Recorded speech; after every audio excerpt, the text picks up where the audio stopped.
I'm not entirely sure why. But wonderful, wonderful, why not? So what we're doing this month, or this month being May, is we're talking about how to get listings, right? How many of you know enough about the real estate business that you know you would like to have listings, right? Not everybody raised their hands. We have some people that are new. So what I want to do is talk a little bit, and I basically have created sort of my own handouts from Frankensteining some things together.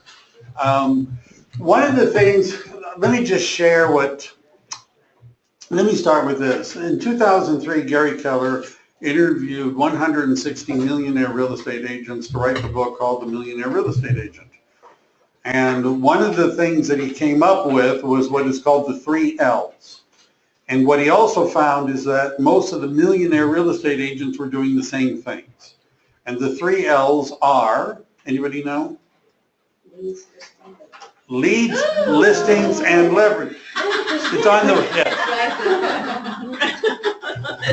Now, not every agent can do what you just did, which is read what was on the screen and say it.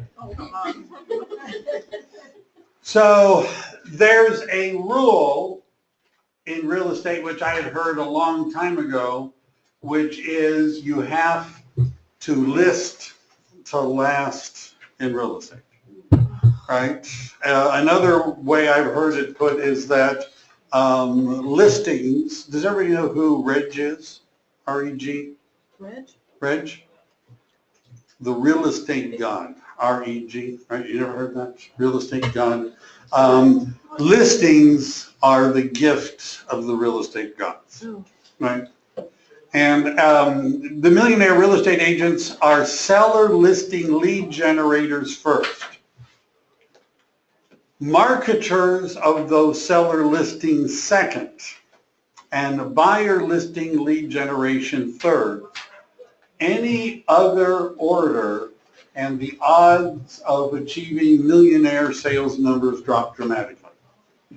Now, I've had this discussion recently, like this morning, so I'm just going to share. I have a person that I work with who's a coach in Keller Williams down in Southern California, and she's a relatively new coach. She's been not coaching real estate agents for very long, and she was feeling sad and disappointed. And does anybody know why a coach of real estate agents would feel sad and disappointed?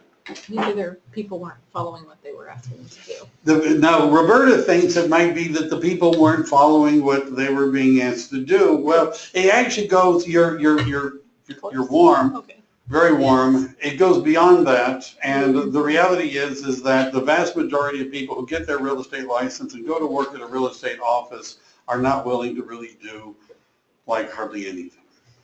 Right? They're not willing to do hardly anything. And so they're waiting for business to fall in their lap. They're waiting. They're all at default. And she was disappointed that most of the people that she's talking to in the real estate business aren't willing to do anything. They're not willing to put out an effort. They're not willing to learn. They're not willing to practice. They don't see it as a business. They're not serious. They're not motivated. And I told her, because I've been doing this longer, just accept it, right? Just let it go, right? Because you never know.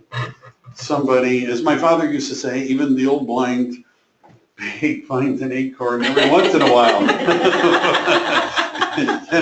So that's just the way it is, right? Did you realize that that's really just the way it is? That something close to 10% to 15% of the real estate agents make 90% to 85% of the money. Right? Do you realize that? This, by the way, is opportunity. And what we're going to do, so what this is saying is that if you really want to make money in real estate, if you want to make serious money in real estate, if you want it to be a business, you're going to need to focus on getting listings, which is why we're going to talk about that. This is called the 7-step seller service cycle. And one of the things that, notice that Gary Keller says, the fastest route to success is to follow the model of the best practices of other top agents. So one of the things that Keller Williams has to offer is that they've actually spent a lot of time and a lot of money analyzing what successful people do that result in their being successful. There's a saying in a class called Bold that success leaves clues. And by the way, so does failure. And what I've noticed, and this, by the way, was the coach that was complaining to me about the people she's coaching. I had my own metaphor, which she thought was hysterical, but I told her that most real estate agents are like golden retrievers chasing rabbits, right? If you've ever seen a golden retriever running around in the field and a squirrel runs and the dog chases the squirrel until it sees a rabbit running the other, and then it turns and it chases the rabbit, and then it sees another squirrel bird, and then it's chasing the bird with no right in its hand, and then pretty soon the dog's exhausted in the middle of the field with its tongue hanging out, and what the dog says, of course, is you can't catch anything. Isn't that right? So I have where does everybody see where that metaphor so what I see is that real estate agents who don't want to follow a model, they don't have a plan, they don't have an outline of what they're going to do. They 1 week want to talk to me about expired listings, and then 2 weeks later they want to know about farming, and then they're asking me 3 weeks later, do I have for sale by owner scripts? And then they're buying leads from some other lead company, and then they're taking another course, and then they talk to Smart Zip or Core Fact, and they bought that too. You understand? They never had a plan. They're not following a model. They don't have a system. They're just running around doing a little bit of this and a little bit of that, and oftentimes they're unhappy. I can't imagine why. So the 7-step cycle, we're going to talk about leads and lead conversion. We're going to actually go through some of the ways in which you can get listings. In the next few classes, if you look at the schedule, you'll see I've scheduled a bunch of them. And so we're actually, this part, which is lead conversion, is going to go on for like several weeks. I'm just saying, only one topic says lead conversion, that's next week. We're going to sort of talk about that. We're going to talk about ways of getting leads. Pre-listing and listing consultation means that once you get a listing appointment, you have to be able to get the listing. You have to know what you're going to say and what you're going to do and what you're going to bring and what the objections are going to be. And then there's servicing and marketing, offers and negotiation, which in some cases could be a little bit easier, contract to close, and post-close systems. We're going to cover all of that. Now, notice it says using this model, it says you can make your success predictable. We have generally a good idea that if you do enough of this, you're going to get that. And if you do twice of this, you're going to get twice of that. And it's a question of doing enough of the right things. It also can make it duplicatable. One of the things that Keller Williams is doing now that's sort of freaking the industry out is some of the agents that are successful are opening up expansion teams.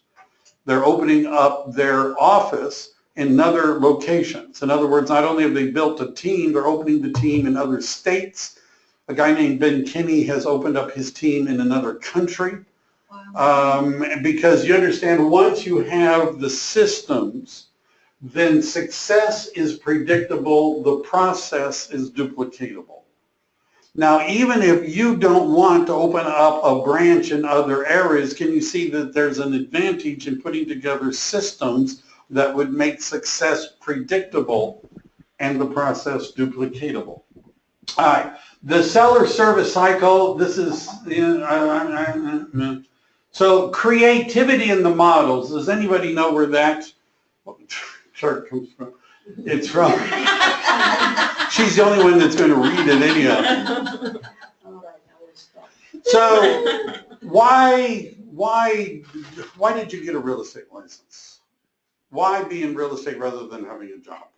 To help people. To help people. No, what's the real reason? To make money. To make money. You could make money at a regular job too. partially flexibility as well. But Partially flexibility. it Unlimited. doesn't, yeah, yeah, It's unlimited. unlimited. Yeah, Unlimited what? Potential. It's unlimited the amount of money that you can make if you put in the effort. It's unlimited. Let me see if I may have turned off the people online. All right, so I think I can hear you now. Be careful. So, freedom and independence. Mhm. Isn't that right? I get to be my own boss. I get to, what? Do we have a flyer? I'm doing the printout. Oh. I can't tell. I sent it to the Oh, printer. you did. But whether or not it's printing, I don't know. Go to Bill today. No, so I don't know what to say. You guys are gonna have to wait then, because it seemed like, it said 60 copies were sent to them. Oh, wow. 60 pages, 12 copies, that's what it said, but I can't see if it's broken over there or not. All right, not in the room. So the point of this little chart is that what many real estate agents do is they get their license, they come to the office, they come to a couple of trainings, and then they decide they're going to do it their way. But you don't understand. I have my own system. Right? I'm going to do it my way. Right? I'm going to personalize. I don't want to follow models and learn other people's systems. I'm going to do it myself. And you understand that if you start with following proven models and then get creative, that might work better than being creative and then trying to set up models. Does everybody get that idea? So can you tell where I'm going with this? By the way, page 35 to 40, the Millionaire Real Estate Agent talks about the importance of models. The trick to getting the most out of our, what? Sorry. Close the book. You have an extra copy? I'll sell you one. The trick to getting the most out of our creativity is always to start with a proven set of models. Once we find success, we can then allow for creative thinking. Would we prefer that our doctor follow proven models before they got creative? Right? Would we rather our lawyer follow proven models before they got creative? But one of the things that never ceases to surprise me is that people with no experience in the real estate business want to be creative, right? Before they have any experience in the real estate business. A rookie mistake is creatively changing the model before mastering it. So some of the things we're going to talk about are the myths. How many of you think that it's going to be hard, if not impossible, to get a listing when you're competing against agents that are, you know what a mega agent is? It's someone that weighs like 600 pounds, 8 feet tall. Your purse weighs 600 Right? pounds. They can't, their purse weighs 600 pounds. Their wallet is 600 pounds. The truth. I'll never get the listing over a mega agent. Does anybody have an idea of how many times people talk to one agent? 50%. It's actually over 60. So 60% of the time, people that list their home talk to one agent. Then there's a group that talk to 2 and to 3, but it's not often, not always, that they're talking to 4 or 5 different people. With the right tools and practice, anyone can win listings. Not everybody likes mega agents. Not everybody likes the agent who has most of the business. Not everybody, one of the things that you could do is if you have a better marketing plan and a better understanding of the market, you can get listings from mega agents. One of the things that I've watched is I've watched people that were very successful in real estate succeed until they were no longer successful in real estate because all they would do is talk about themselves on listing appointments. Right? Can you imagine if you sold enough homes that you might want to talk about how many homes you sold? Which doesn't necessarily relate to people, right? Because it's not always about you. But a rookie mistake here is winging it. How many tax returns would an accountant need to do before they're good at doing tax returns? Many. How many operations would a doctor need to do before they're good at doing operations? A lot. How many, you get where I'm going with this. I'm not going to say it. So should a real estate, how many listing appointments would you need to go on before you really got good at listing appointments? A lot. A lot, right? Would it help if you were, do they allow doctors to practice on live patients? Not at first. Not at first. So one of the things that you could do is you could practice before you go on the appointment.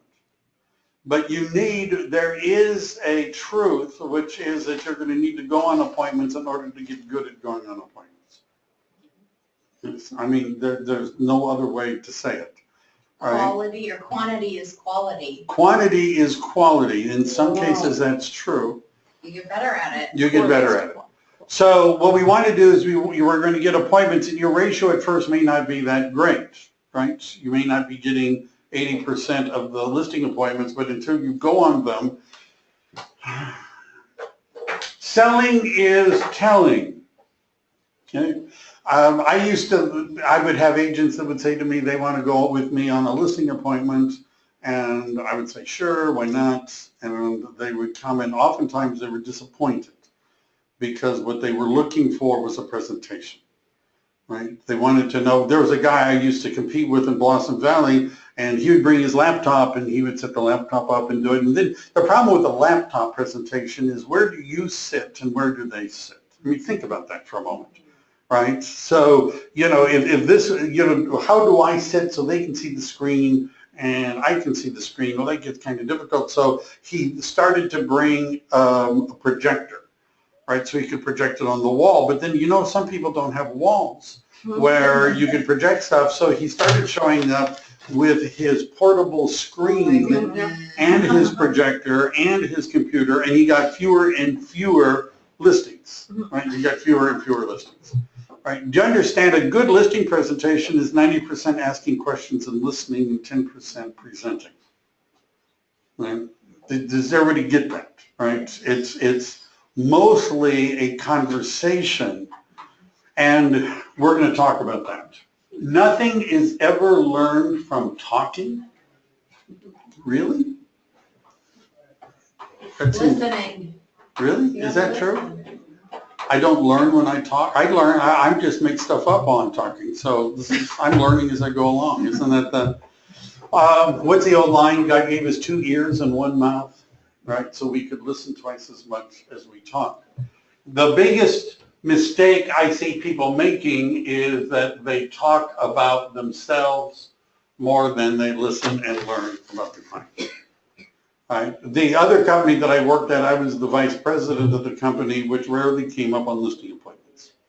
I used to talk about it, right? That I was training people and I was the vice president of the company, and people would look at me like, so what, right? No, nobody cared, right? It took me a few years to realize that nobody cared, right? Because what they cared about was their stuff, not my stuff, right? Myth, all sellers are created equal.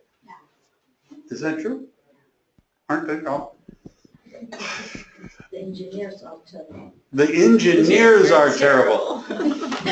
So, first of all, the people that are successful, and let me just respond to the people that are drawn to real estate in the DISC profile. Right, and if you haven't done the DISC profile, you ought to do that. If you're in my coaching program, I'd like to see your copy of it so I can put it on my Facebook page with your picture of me. And I'm kidding about that part. People that are successful in real estate have a tendency to be a high D and a high I, and a high D is somebody who's more of a driver, and a high I is somebody who's more of a promoter, more of an outgoing personality. But the reality is that the vast majority of normal human beings are high S's, which is somebody that's more stable and more status quo oriented, and high C's, which are more analytical. And so, first of all, just to say, in terms of going on a presentation, which group should you be prepared for?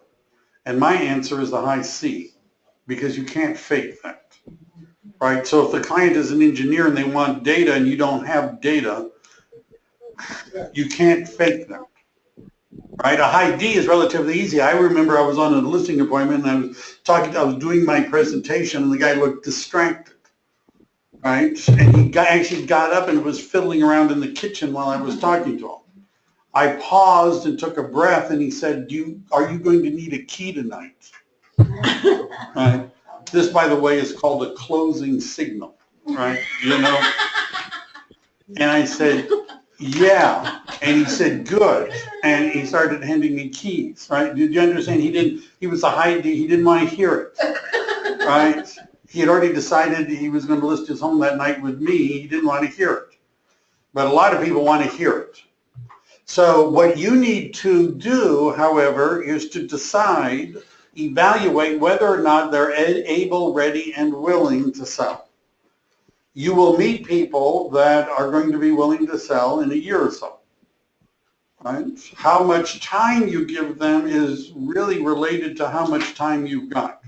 If you're doing nothing, you have no appointments, you're going to go and spend 3 hours at their house. Right? Yeah, right. But what we want to do is find people that are able, ready, and willing. What this means is pre-qualifying leads. I remember I got a call from somebody and they said, we're thinking about, we want to sell our house, we'd like you to come over and talk to us. I'm like, great. And I said, how about Tuesday? You know, and I wonder if anything is printing over there. I don't know. And so after I made the appointment, they said, so you will show up, won't you? And I said, well, yeah, why do you ask? He said, well, the last 3 agents didn't even show. Wow. And so they did a little research, and I saw why. Because there was no way they were going to be able to sell their house. But Why? well, first of all, they had the house was flagged. It was, I The don't know. printer's working though. What? The printer's working. I don't know. That's the printer. That is the printer. Right, but I did this once before. Do you really want to print or you I did this before. It shows up there. So, Maybe it got canceled by accidentally. I have no idea. Mine goes off into printer cyberspace. So we're gonna move on to something else. So the good stuff is coming later. Those of you that are online, I'm gonna send you a link to this. The good stuff is coming in a few minutes. Whenever they interview top real estate agents and they ask them what is keeping them from being more successful, the number one reason most people give is mindset. Right. I was talking to somebody yesterday who was talking about all the things. I have no idea. I know why. No, I know why it's connected to it wrong. And if I do this, it's going to Spit out 24 copies. it's going to knock everybody out. Do you want to send it to Rahul or myself and we can have it printed?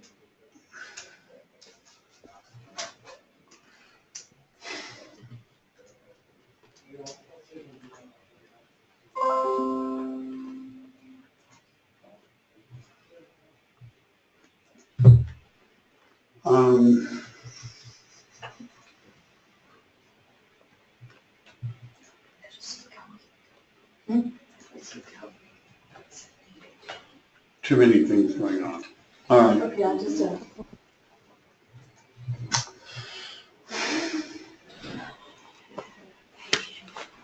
What? What were you saying? information. Well, we're getting to the real good stuff. That's a long time, all things.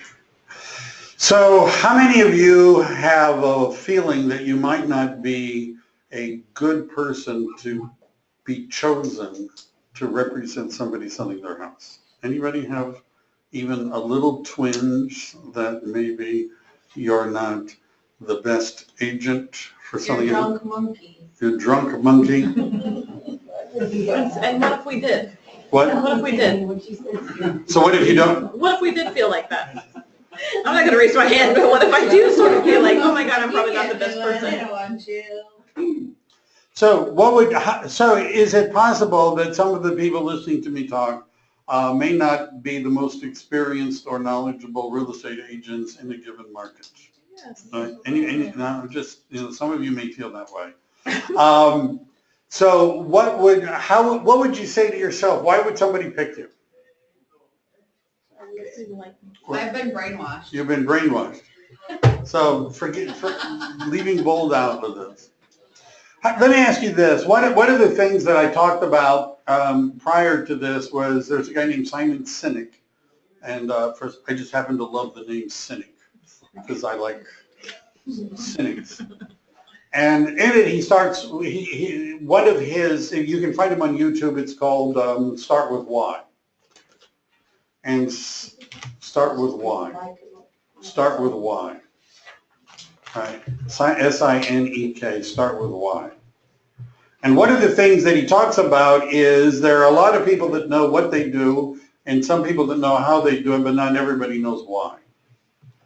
And so the idea of starting with why you are in real estate and what you want to accomplish might set you apart from other real estate agents. If you would like a practical application of that, just because somebody sells a lot of homes does not mean they're technically good, that they're competent, that they're trustworthy, or that they're ethical. Right? I get to one of the biggest mistakes you can make as a new agent is finding contracts that the top agents have written and modeling your contracts after them. Because a lot of people in real estate learn their real estate on the street. The reason why they're good at real estate is they're good talkers, but they're not necessarily technically any good at all. Some people that sell a lot of real estate are not very ethical. They're not honest. They're not trustworthy. Would you at least be that? Yes. Everybody's shaking their heads no. I don't know what you guys are like. So could you find the answers to questions that you don't know the answers to? Of course. Right. So one of the things you have to do is you have to accept that you're good enough, right? We're going to say the affirmation, I'm good enough, I'm smart enough, and people like me. There we go. We're all going to say that a few times. So what would give you the confidence that you know what's going on? Daily affirmation. Daily affirmation. Actually read this information that you're supposed to know. Right. See, daily affirmations, by the way, they've done studies, psychologists have done studies as to whether or not affirmations work. And do you know what they find? Sometimes and a lot of times no. Right? Do you understand if the affirmation is something that is obviously untrue, it generally does not work.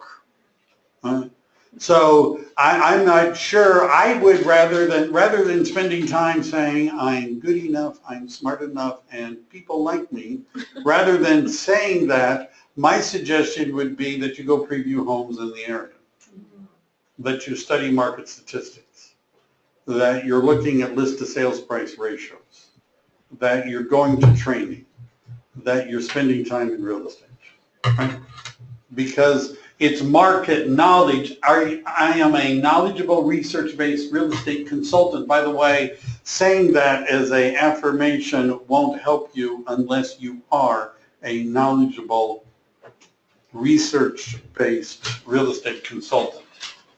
All right. Know your big why. My personal favorite of the big why is why that drives people to be the best that they can be. I can't grow anymore. We're talking about the 800-pound agent again. So remember I said start with why? What I'm going to start speeding this up a little bit, but the idea that the point I'm going to make is that to be a successful listing agent is going to require a lot of effort, which is why 90% of the people are not going to do it, right? They're just not going to. And the reason why some people do it and some people don't do it is they actually have a reason why they're in real estate. And some people say, well, I'd like to make money. Everybody says that, but not everybody's willing to do what is required to make money, right? Do you understand? People would say, I'd like to be a great athlete, but they're not willing to get up in the morning and go practice. Right? So do you have a big why? By the way, if you can't think of one, can you think of little whys? I like a new car. I'd like to go to Tahiti. I'd like to buy a house. I'd like to buy an investment property. Right? Now, if you make enough little, does it encourage us to reach goals if we have them and they're obvious and someplace where we could see them? What do you think? Yeah. Right? Would it be better that we actually have written goals and that we can see them or would we be just as successful if we had no goals at all and we just sort of showed up when we felt like it and did what we wanted to? Does that sound like a good plan? So I'd like you to think about this. The 6 personal perspectives. Gary Keller used to begin all of his trainings with the 6 personal perspectives. I heard him do a short 4-hour-long version of this at a family reunion. He started at 7 in the morning. Right? There was still about 500 or 600 of us that showed up. Committing to self-mastery. What he talks about here is there's a guy named Malcolm Gladwell who wrote a book. Gary Keller didn't actually talk about him, but part of what he talked about in one of his books is the 10,000 hours. And he went through a variety of examples. One of them was Bill Gates. Bill Gates grew up in a wealthy family in a private school that actually had computers back when very few people had computers. And he would sneak out while he was in high school out of his bedroom at night and go to the school and practice on the computer. Right? In other words, did you know that Bill Gates used to work for this company called Apple? Did you know that he was a programmer for Apple before he started? Did you know that? Right? And so he was originally hired and then fired by a guy named Steve Jobs, right? Because he was starting his own company. But you understand, he put in 10,000 hours before he started his own company. I used to sneak out of my bedroom when I was in high school, but it was not to go practice computers. It was to meet girls, and which is why I'm here talking to you, and he's doing something else, right? So do you realize that you're going to have to put in some time on task in order to become good at this, right? Time on task. The 80-20 principle, and by the way, this is something that I bring up in coaching whenever I can redirect the conversation, which is that 80% of what real estate agents do equals 20% of the results. And 20% of what real estate agents do produce 80% of the results. Which group are we in right now? The 20% that produces 80% of the results, or the 80% that produces 20% of the results, right this moment?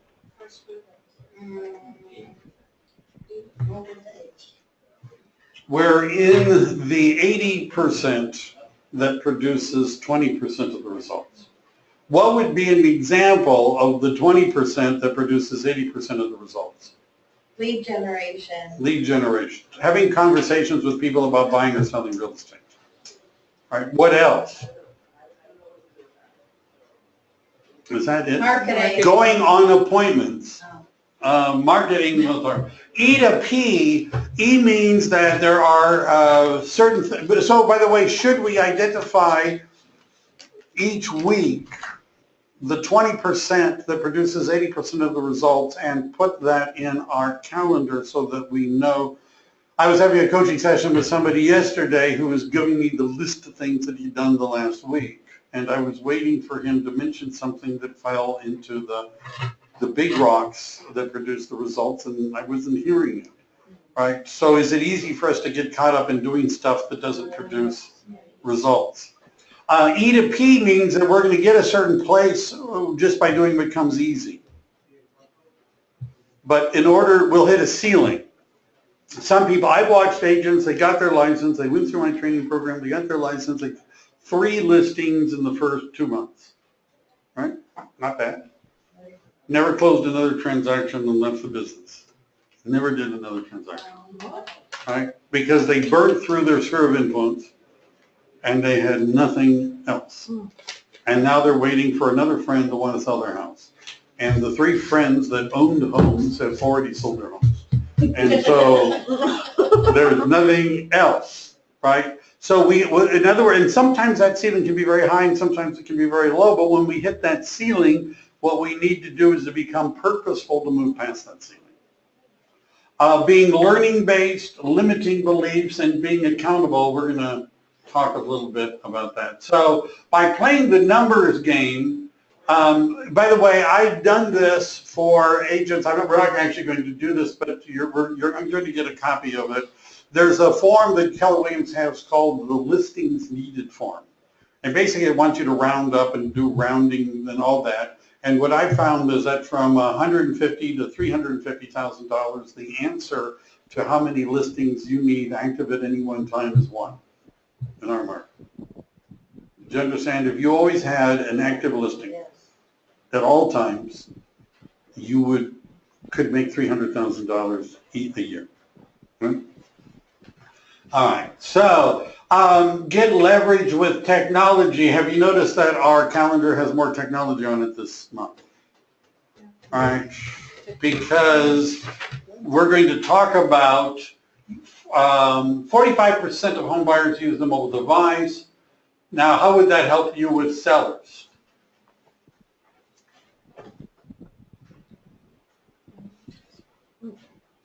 So if you were a seller, would you want your real estate agent to have some knowledge of modern technology? Yes. Right? So when you pull out your flip phone, I actually had somebody, she pulled out a phone, she said, the mobile app doesn't work. And I'm like, she had a Windows phone. I've only seen 2 of them in my life, other than in pictures. So even if you're not into this as a seller, would you want your agent to be into it? Right? Because do you think that the owners are thinking, well, the people that are buying the home are going to want to have a mobile app?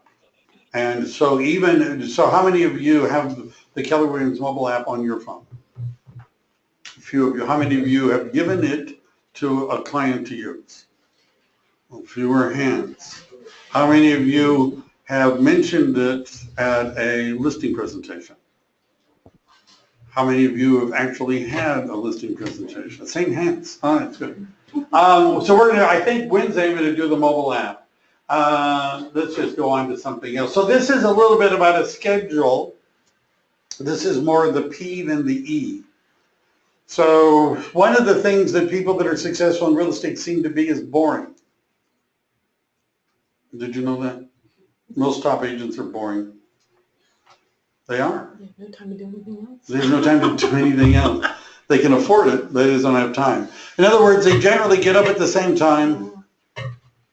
They do the same things. Right? They have a schedule.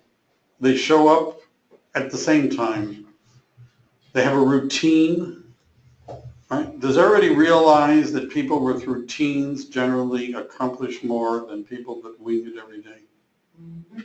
Does that sound true? Do you have a routine? Do you have a schedule? Are you time blocked? Do you have it planned out for the week? Yes. No, I don't believe you. So, time block the first 4 hours and then have appointments in the afternoon. Isn't that right? All right. So white belt to red belt. So this is something for you to think about. What would you do? So what I want to do, I'm going to make a segue. So, I'm losing people already. Where are you today? And I have no idea about. Yeah.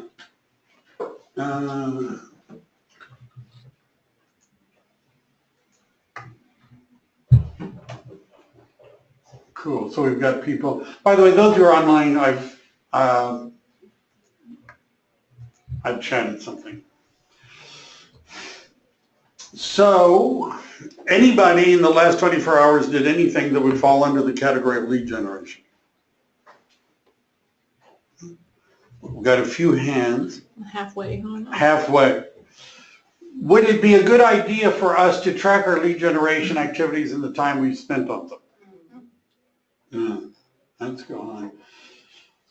The other thing that's important in being successful with getting real estate business, particularly sellers, is something called the database. And this is one of the areas that I've oftentimes found resistance to. And let me just, your ability to generate leads and grow your business is tied to your ability to amass and systematically prospect to and market to a large database of contacts. Your ability to generate leads and therefore grow your business is tied to your ability to amass and systematically prospect and market to a large database of contacts. Should I read that a third time? So Gary Keller has a famous line for the millionaire real estate agent, which is, your database is your business. I tell the story of a guy that I worked with at Century 21, who was the top agent 10 years in a row at Century 21, and he retired after 10 years in real estate. And he sold his real estate business for 6 figures plus a residual. What did he sell? His open house signs. Database. He sold his database. How much would somebody pay you for yours? $1 million. $1 million, I don't know. I don't know. Yeah. So what percentage of the real estate business comes from initial contact versus from follow-up? Does anybody have an idea? What percent comes from follow-up? 70. Over 70%. Wow. So if you're knocking on doors to find sellers, how often do you find somebody who says, oh my God, thanks God, you're a real estate agent. We've been wanting to sell our house. We don't know anyone with a real estate license. And we were at our wit's end, and here you are. Come on in. Is that likely to happen? No. If you knocked on enough doors for long enough, could that happen? Yeah. But what the point is that most of the people you're going to talk to and have a conversation with are not going to buy or sell now. They're going to do it sometime in the future. The fortune is in the follow-up. So what we want to do is we're going to want to build a database.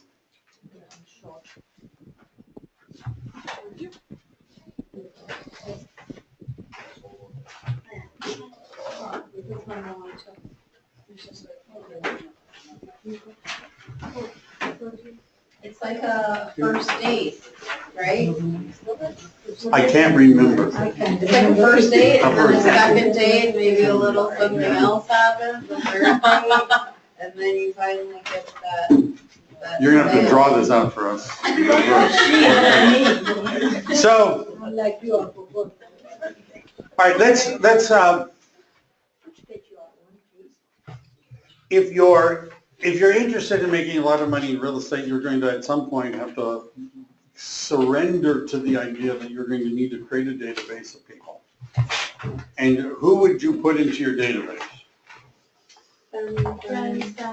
People that you already know. Why do you start with them? Because you know them.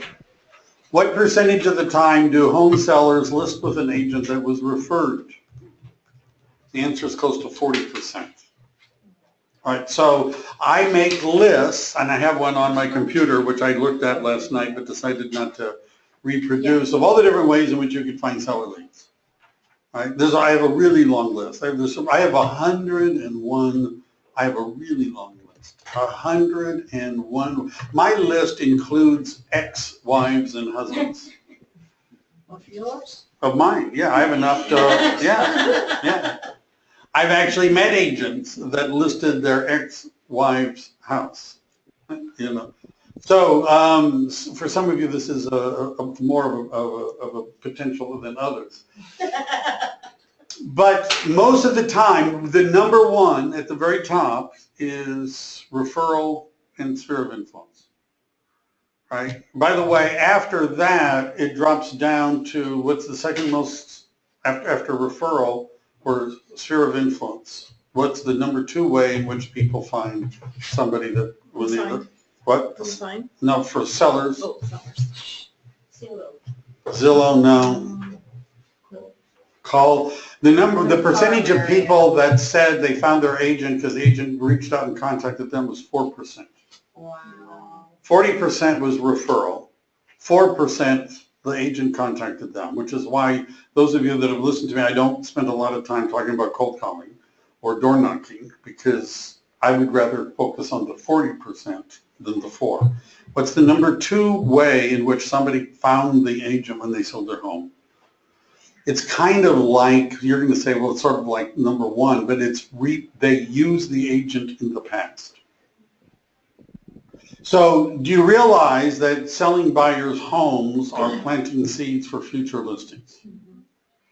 80% of the people that bought a house said they would use their agent in the future, and 12% actually did. Why the difference? They didn't follow up. Because they didn't follow up. The last time they saw the agent was in the parking lot of the title company, and the agent was waving to them as they drove away. It's the last time they saw or heard from their agent. You think that's true? Yeah. Right. So if you work with buyers, you have an opportunity to learn the business and make some money and learn neighborhoods. By the way, when we talk about farming, one of my suggestions is that the farm can pick you. Does everybody understand what I mean by that? Rather than you picking a farm, maybe the farm picks you. So if you work with some buyers in a neighborhood and you sold homes in that neighborhood, you understand that might be an area to farm. First of all, you showed homes in the neighborhood. You've seen homes in that area. You have an idea of property values. And when they say, so how many homes have you sold in our neighborhood? You could say, well, I sold 3 just this year, right? Sometimes the farm picks you. But what we want to do is we want to have, look at this. This looks like some sort of a stomach disease. But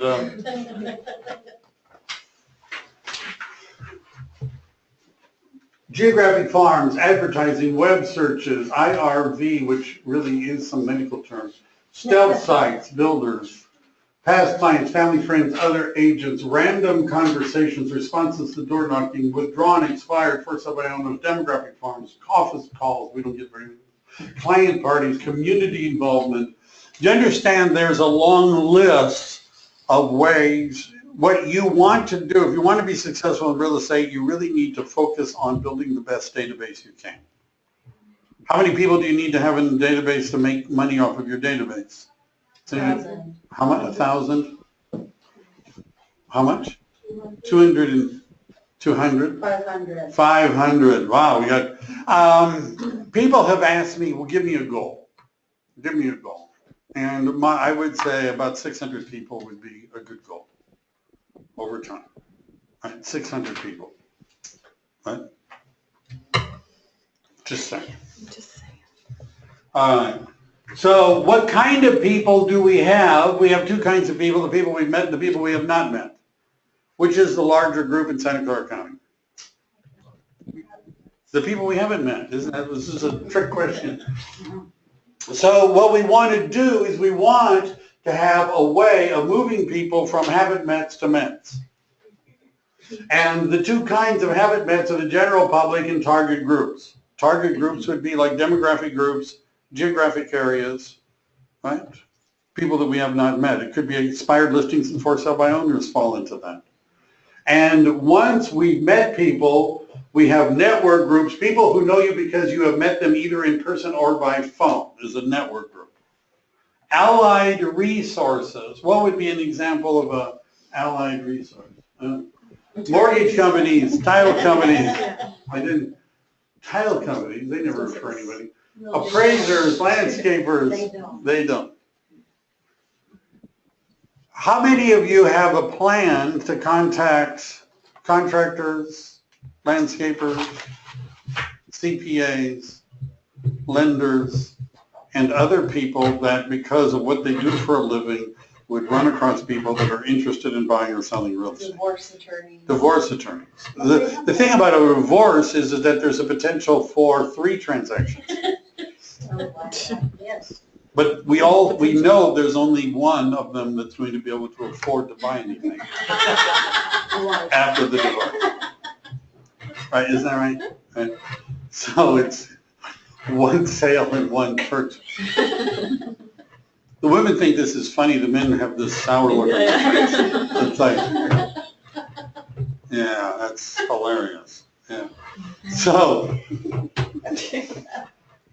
do you have a plan for putting out, by the way, how many of you, is it hard to get business cards from lenders, title companies, appraisers, landscapers? It's hard to get their contact information. How many of you have contractors and other affiliates in your database that you send information to? Jerry has raised his finger. I do. 2, we've got a few, right? Is this some of you have heard me do this. If you could find 10 people that would refer 2 people a year to you, 10 people that would refer 2 people a year to you, 10 that would refer 2. And that's 20 transactions. Is that right? Mm-hmm.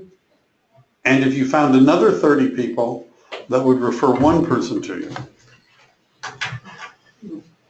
that'd be 50 leads. How much of our time do we spend developing those kind of relationships to find people that will refer business to us? Typically. Not a lot, I think. Not enough. Advocates and core advocates. A core advocate is somebody that if they heard people talking about real estate would say, hey, you ought to talk to Angelica. She's really good. She's a great real estate agent. They'd interrupt the conversation. An advocate is somebody, if asked, can you name a good real estate agent, would mention your name. Hopefully in the first 2 or 3. Yes? You can do it. They've surveyed people, they stopped people and they stopped them and said, name a real estate agent. And they usually could come up with 2 or 3 names right off the top of their head. When they sat them down later and pressed, almost everybody had at least 8. Right? When they really thought about it.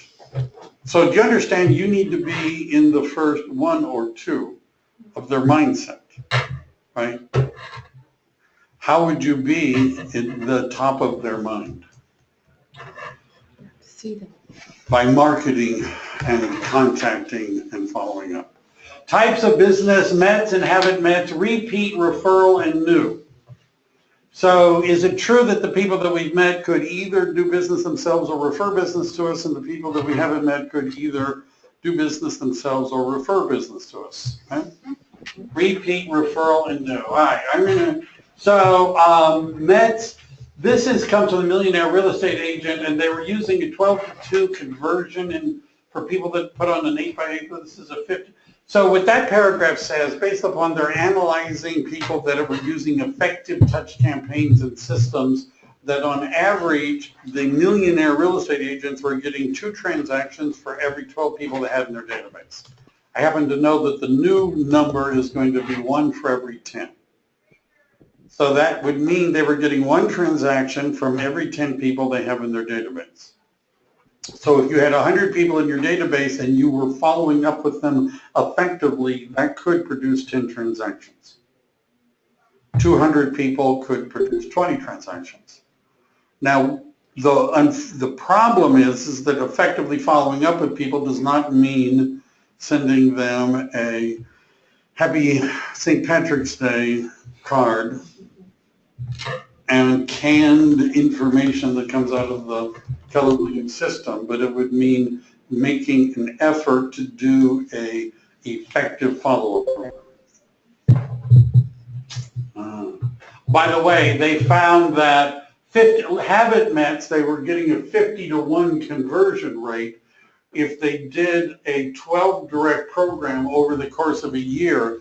What that meant is that not in the first year, but in the second year or third year, they were getting 1 out of 50, either a referral or an actual transaction.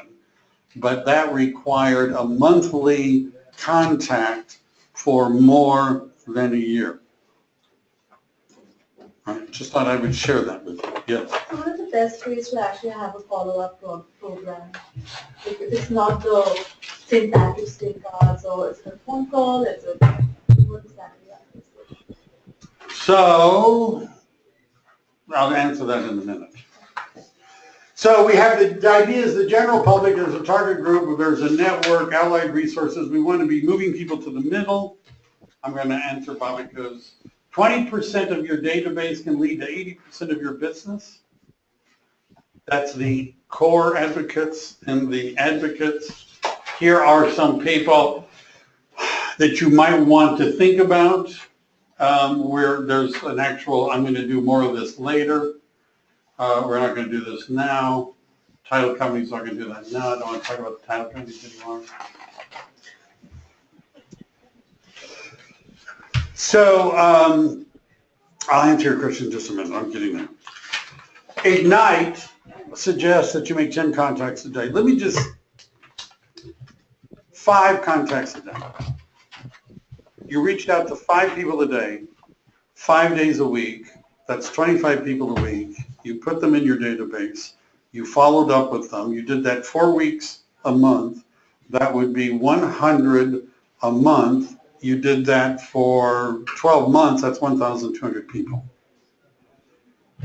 in your database. Assuming that people move once every 15 years, which is a conservative number, if you divide 1,200 by 15, you get 166 transactions. That would be from that group alone. Assuming you are not good at this, and that 90% of those people are not going to work with you, and 10% of them did, that would be 16 transactions from 5 people. 5 people a day. Now I can see from the looks on some of your faces, how about 2 people a day? How about that? Right? 2 people a day. Right? Now, do you understand that 2 people a day, you still could be doing 8 transactions. You could cap if you added 2 people to your database every day. You understand? Because that would be 10 people a week, which would be 40 people a month. And in 10 months, that would be 400 people. Right? Did you understand? Could you make a living out of the right 400 people?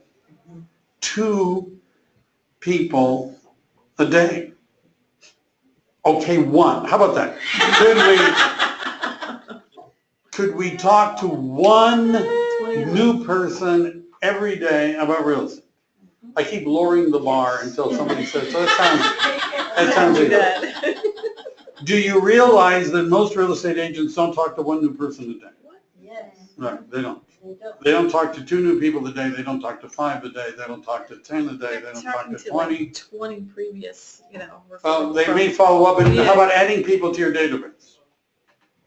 So why wouldn't we talk to 2 people a day? Why not 2 new people a day? Why wouldn't we do that?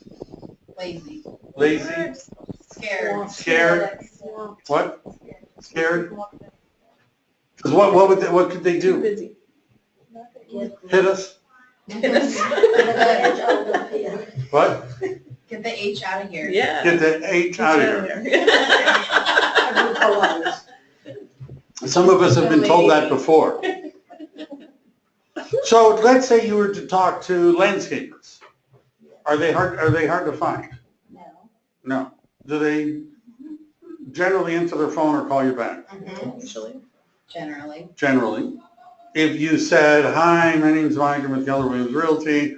I'm putting together a preferred vendor list. From time to time, I'm going to have clients and customers that are going to need the services of a good landscaper. Are you accepting new clients at this time? Are you accepting customers? Are you taking on new business? Oh, good. Well, that's wonderful. Perhaps we could work together. By the way, do you have someone, a real estate agent or 2, that you refer people to if they have real estate questions, do you? But now, is it possible some of them are going to say, yeah, I do?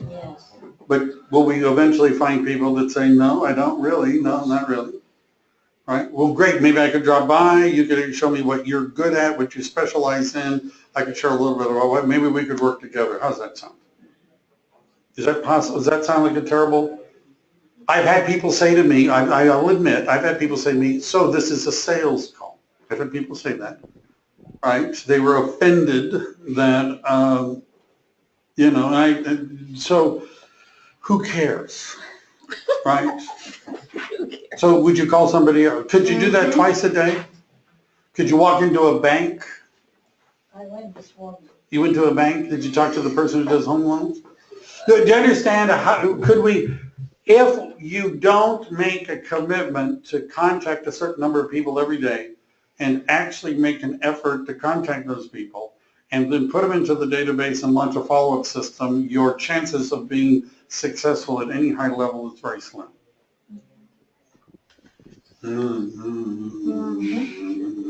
Expanding, so phone calls, we're talking about community meetings. So one of the things that I'm noticing, for those of you that are online, I'm looking around at a room full of real estate agents, and I'm looking at how many of them are wearing name badges Or secret agent. or anything that identifies them as being in the real estate business, and I don't see any. I don't see any. Except for me. Except for me. Right. So are we secret? I've seen, I was standing in line at Nob Hill buying something, and the checker said, so how's the real estate business? All right, and it took me a second to remember. It had a different logo in those days. I was wearing something. And I said, fantastic, I just listed this great starter home. Who do you know that's looking to buy their first home? Right? And she said, I am. But she didn't buy my condo because it was really a dog, but she bought one on Gold Run in the Vista Park area. And 5 years later, she sold it and bought another home in Blossom Valley. Right? And so I did 3 real estate signs because I wasn't a secret real estate agent. Now, is it possible that other real estate agents checked out with her that day at that grocery store? Is that possible? Yeah. But never had a conversation. Right. So do you understand that when we E to P, remember E to P, E means doing becomes easy, and P means being purposeful about what we're going to do. By the way, some people, when I'm done with all this, say, I don't want to do that. I really don't want to do that.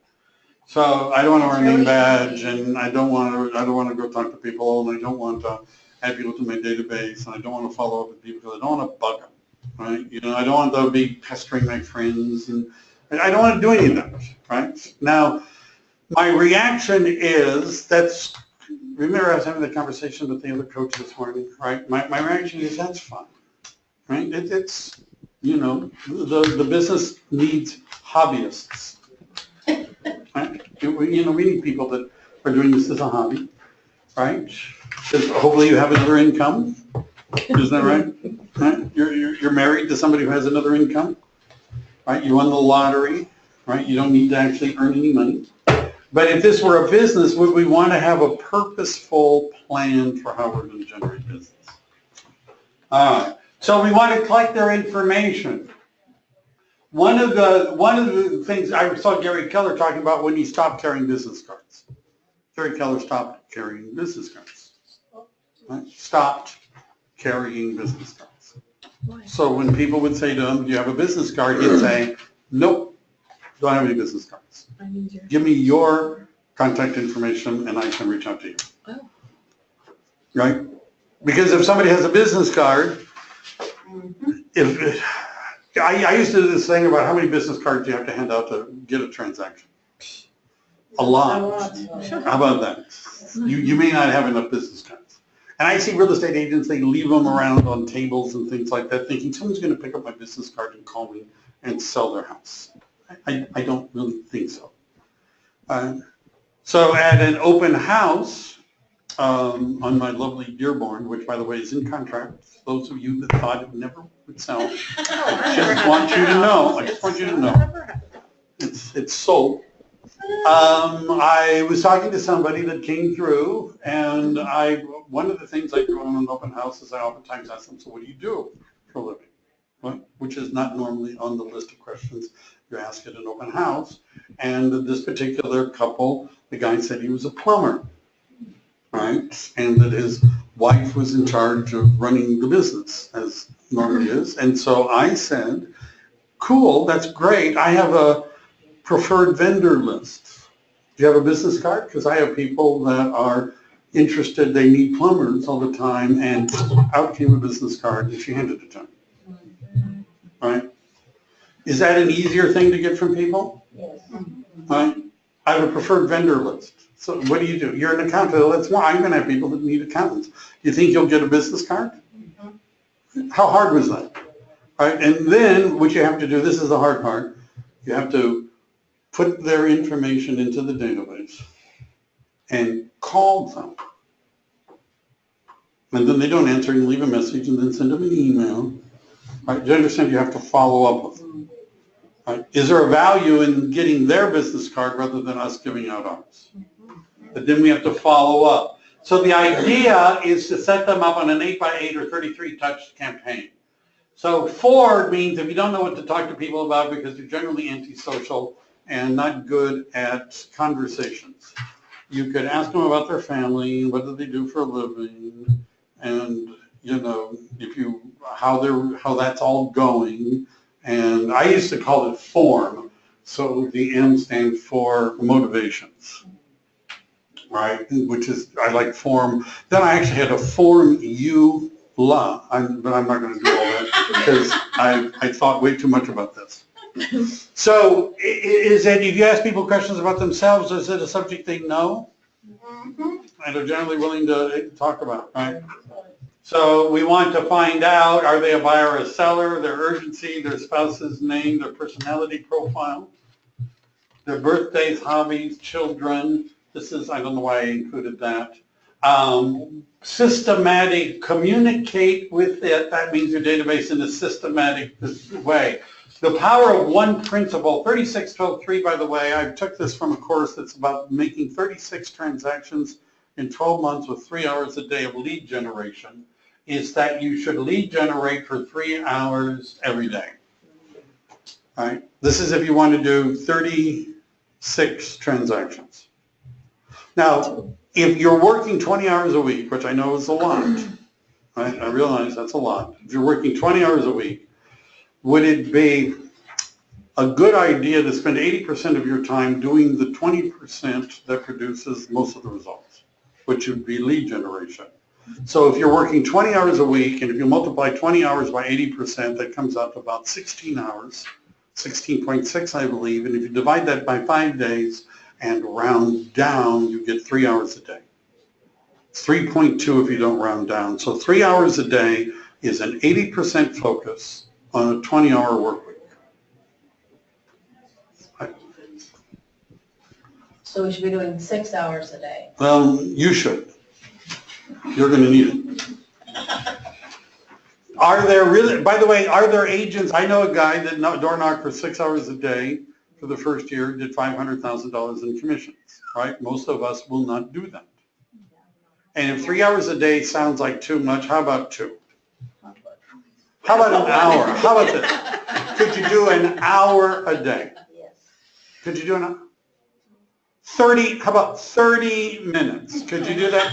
How about that? 30 minutes of actual lead generation a day. Could you do that? 30 minutes? 30 minutes. Could you do that? If you did 30 minutes a day, 5 days a week, could you talk to 2 people in 30 minutes? Yeah. Is this a low enough bar? Right? So 30 minutes, by the way, do you know what I found? If you do 30 minutes a day, 5 days a week, you talk to 2 people every 30 minutes, right? 15 minutes each. It's not so bad. Is it possible that in a month or 2 of doing this, you would actually get real estate business? Mm-hmm. Now, how people get motivated, I don't know. I can remember This is a long time ago. I had a listing in Blossom Valley, a Pan-Cal 4-year-old home on Crow Lane, and I found the buyer. And this was back I'm not going to say what year, a long time ago. And I remember I was looking at the check I got, which at that time, this is a really old story, was $14,856. I forget the cents. Now, it was a long time ago. It was a relatively new home, and I found the buyer. I don't know about you guys. I'm sure you guys have people write you $14,000 checks all the time, right before you got into real estate, but nobody had ever written me a check that big before. And I remember looking at the check for a while, and do you know what I thought? I ought to do this more often. That was the thought I had. Like once a week would be really nice. Wouldn't that be really nice? So sometimes if we're more successful, we would be more motivated, right? You understand the old school is if you're more motivated, you'd be more successful. But the reality is if you're more successful, you'd be more motivated. And I would rather, see, the problem with saying I'm going to do 3 hours a day is that you probably won't.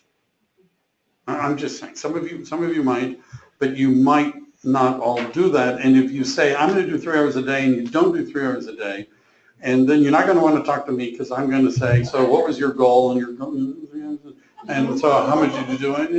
You know, and then you won't want to talk to me because you didn't do what you said you were going to do, and you don't feel good about yourself because you didn't do what you said you were going to do. Isn't that right? Yeah. Right. So then you're miserable, and then it just keeps going downhill, and then you're kicking dogs, you know, in the neighborhood, and isn't that what happens, right? So what I'd rather see is that you say, look, I'm going to 30 minutes a day. I'm going to go have conversations with people about real estate. We're meeting bench. I'll talk to 2 people. I'll ask them for their information. I'll put them in my date. So, you understand? I'd rather see you do that, sell somebody a house, get a check, and be happy. Right? This is about the different campaigns. So referral, that's a very complicated, you're going to have a quiz on this later. But basically what the 3 campaigns, and by the way, being good at this will give you an opportunity to get more business. What I mean by that is, how many of you regularly get mailings from CPAs? Insurance agents. Some lawyers. How many lawyers reach out to you? Real estate agents are Real estate agent, yeah. So, could you go to somebody who is like an insurance agent? Insurance agents have 2 groups of people. They have renters and they have homeowners. And say to them, how can I help you build your business?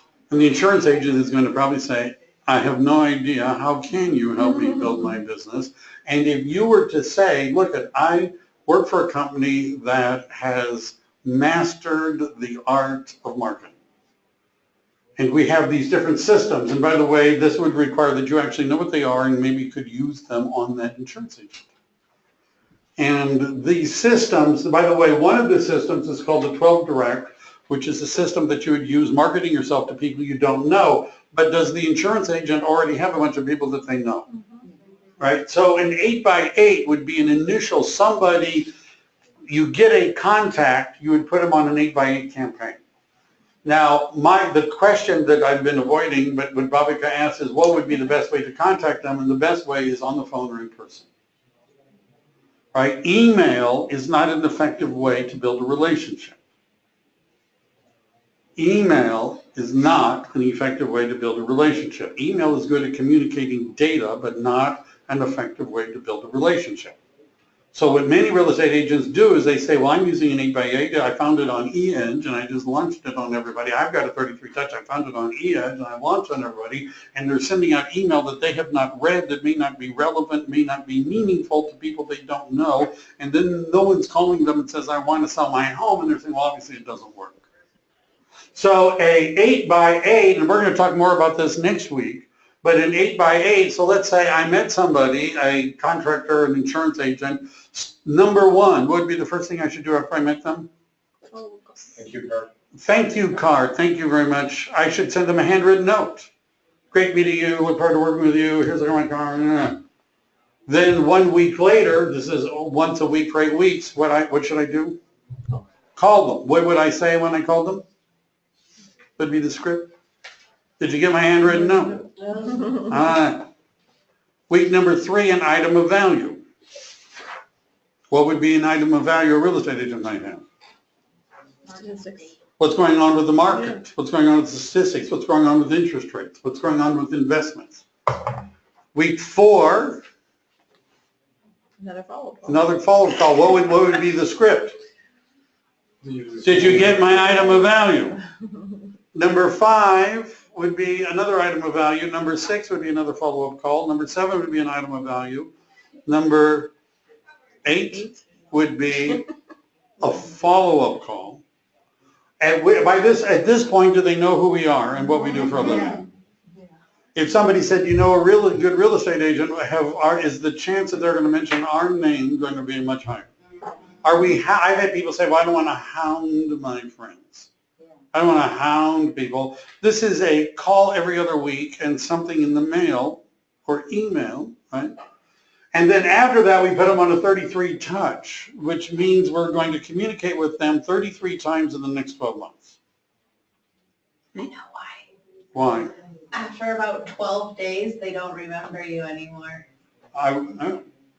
Really? So our goal is to out-touch in a And so 33 non-offensive touches way in 12 days is a year. other real estate agents. So Oh, that's what They it go to class. is. So what we're going to be doing next week is going to be about lead conversion, right? We're going to go into specifics about what do you do to get leads. But I was talking to somebody the other day who was getting leads from some sorts, and I said, well, you understand, so you get this lead. It's going to have a phone number, it's going to have an email address, it's going to have a street address. This is for a seller. First of all, do you have a plan? And I go, I'm going to call them. What if the phone number doesn't work? Do you understand? A lot of times the phone number doesn't work. I'm going to email them. What if the email doesn't work? A lot of times the email doesn't work. I don't know. I'm going to go knock on their door. Are you going to look up and see if they really own the house? You understand? People fill out these forms, I want to know what my home is worth when they don't own the house. Might be a neighbor. Sometimes, by the way, I found that about half of the time, the people bought the house in the last 6 months. Just want to know what their home is worth. Are they going to sell it? No. Right? But so would we want to do research? Right? So are you going to go knock on their door? Are you going, do you know what you're going to say? If let's say they own it, you're going to knock on the door, do you know what you're going to say? If you're not going to knock on the door, you're going to send them a postcard, a letter? Do you have it written? Do you know what step 2 is, step 3, step 4? Do you have that planned out? What do you think most agents would say at this point? No. I got no clue. I just, I got some leads. I don't know. So would we want to have a system in place for what we're going to do when we get a lead? Because 70% of the business is from follow-up. Do you have a system for following up with people that's effective, a systematic system that will remind you on what you need to do, that has items of value that are really valuable, that you've spent some time to develop? That's next week. So bring this handout because you saw how hard it was to print it out. And what we're going to do next week is we're going to go through the basics of some of these. And I think I have campaigns on the schedule or something like that, but I know most of you don't come on Wednesdays because it's too early at 11 o'clock. Most of you are not up. So we're actually going to go through, and I'm going to set up an 8x8 campaign for expired listings, which is sort of not a normal thing, right? But I'm going to do next week, among other things, I'm going to just do an 8x8 campaign for expired listings, and we'll go from the beginning to the end just so you can see how that would work. And by the way, you can do one for sale by owners, you can do one for a whole bunch of different things. We also upload it on YouTube, so if someone wants to watch it later on. Maybe. All right, how many people did I lose from all this? Let's see. Attendees. Still, we got 6 people. You guys are good. Was that helpful for those of you that are online? I see we've got I was all over the place. So did everybody, though it's online, I put in a copy of the handout, but most of this was just, wasn't it? Wasn't that true? So what my one takeaway from today, if you want to get listings, you want to be a good listing agent, you have to make a commitment. And the commitment involves a commitment in time in order to talk to people about selling their home. It involves a commitment in learning scripts. It means a commitment in developing systems. It means a commitment in making your presentation materials and practicing them and having all that. It involves a commitment. And if you only do one of that group, you're not going to get very much business. I should have just said that, shouldn't I? All right. See you guys. I got more things. What am I doing? Tomorrow I'm doing the mobile app at 11 o'clock, which most of you have gotten a link to. I'm going to start early because I need to. And Thursday we're going to do finishing up on systems and lead conversion. That's it.